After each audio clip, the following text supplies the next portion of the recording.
Welcome to my channel Jio Bangla with Sudha. আমার সকল মাধ্যমিক ভাই বোনেদের জন্য আজকের এই ভিডিওটা কিন্তু খুব ইম্পর্টেন্ট। আগের ভিডিওতে আমি 5 নম্বরের গুরুত্বপূর্ণ প্রশ্নের তালিকা দিয়েছি এবং আজকের আমি এই ভিডিওতে 3 নম্বরের গুরুত্বপূর্ণ প্রশ্নের তালিকাগুলো দেব। সবাই ভালো করে প্রশ্নগুলো দেখো এবং ভিডিওতে ভালো লাগলে শেয়ার করো। যারা আগের ভিডিওটা দেখোনি 5 নম্বরের গুরুত্বপূর্ণ প্রশ্নগুলো, তাদের জন্য আমি ডেসক্রিপশন বক্সে লিঙ্ক দিয়ে দিলাম, অবশ্যই দেখে নিও। চলো শুরু করি।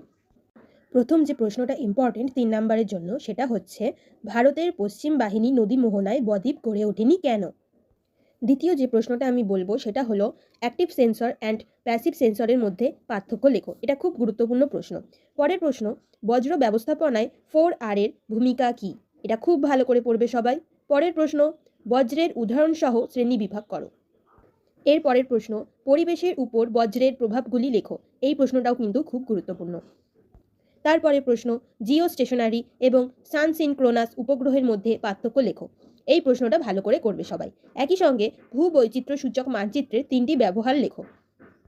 পরের প্রশ্ন, দূর সংবেদন ব্যবস্থার সুবিধা অসুবিধা এবং গুরুত্বগুলি লেখো। নেক্সট প্রশ্ন, মোটর গাড়ি ও তথ্য প্রযুক্তি শিল্পের সমস্যা এবং সমাধান। পরের প্রশ্ন, সবুজ বিপ্লব সম্পর্কে টিকা লেখো। এর পরের প্রশ্ন কিন্তু খুব গুরুত্বপূর্ণ, ওজোন গ্যাসের গুরুত্ব। এটা তোমরা খুব ভালো করে পড়বে। পরের প্রশ্ন, বজ্র ব্যবস্থাপনায় শিক্ষার্থীদের ভূমিকা কী?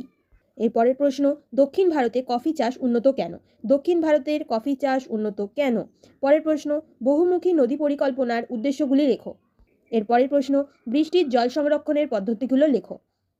তো আমি 3 নম্বরে গুরুত্বপূর্ণ সমস্ত প্রশ্নগুলি বলে দিলাম। তোমরা এই সব প্রশ্নগুলো ভালো করে প্রস্তুতি নাও এবং এর সঙ্গে সঙ্গে পুরো বইটাও ভালো করে রিডিং পড়ে রাখবে। আর যারা 5 নম্বরের গুরুত্বপূর্ণ প্রশ্নের তালিকাগুলো দেখোনি, তারা এখনই দেখে নাও, ডেসক্রিপশন বক্সে লিঙ্ক দেওয়া আছে। আমার আজকের ভিডিও এই পর্যন্তই। সবাই ভালো থেকো, সুস্থ থেকো, সবাই ভালো করে প্রস্তুতি নাও। ধন্যবাদ।